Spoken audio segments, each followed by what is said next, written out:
السلام علیکم ناظرین، آپ دیکھ رہے ہیں سریام CID نیوز۔ میں ہوں پروین۔ خبر شامل کرتے ہیں اٹک سے، جہاں سے ہمیں رپورٹ کر رہے ہیں حاجی ممتاز حسین۔ ان کا کہنا ہے ڈائریکٹر جنرل لوکل گورنمنٹ حکومت پنجاب آسیہ گل نے کہا ہے کہ حکومت پنجاب وزیر اعلیٰ پنجاب عثمان برادر کی قیادت میں عوامی فلاح و بہبود کے لیے ہر ممکن اقدامات اٹھا رہی ہے اور ان کے ثمرات جلد عوام تک پہنچنا شروع ہو جائیں گے۔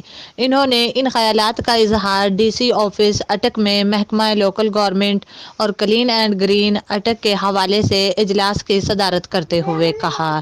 مزید جانتے ہیں اپنے نمائندے حاجی ممتاز حسین تاج سے۔ جی حاجی ممتاز، کیا رپورٹ ہے آپ کی؟ ڈائریکٹر جنرل لوکل گورنمنٹ حکومت پنجاب آسیہ گل نے کہا ہے کہ حکومت پنجاب وزیر اعلیٰ پنجاب عثمان بزدار کی قیادت میں عوامی فلاح بہبود کے لیے ہر ممکن اقدامات اٹھا رہی ہے اور ان کے ثمرات جلد عوام تک پہنچنا شروع ہو جائیں گے۔ انہوں نے ان خیالات کا اظہار DC آفس اٹک میں محکمہ لوکل گورنمنٹ اور کلین اینڈ گرین اٹک کے حوالے سے اجلاس کی صدارت کرتے ہوئے کیا۔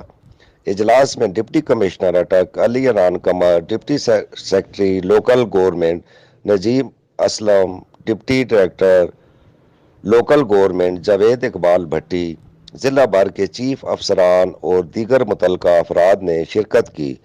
Deputy director local government Javed Iqbal Bhatti نے ڈائریکٹر جنرل لوکل گورنمنٹ کو ضلع اٹک میں محکمہ کے حوالے سے تفصیلی بریفنگ دی۔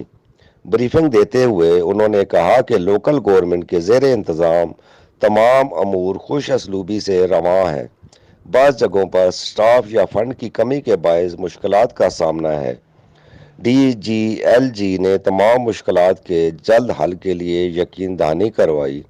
آسیہ گل نے کہا کہ وزیر اعلیٰ پنجاب صوبے کے تمام مسائل اپنی ٹیم کے ذریعے حل کرنے کے لیے کوشاں ہیں۔ کیمرہ مین واحد حسین کے ساتھ بیورو چیف حاجی ممتاز حسین تاج، سریام CID نیوز، اٹک۔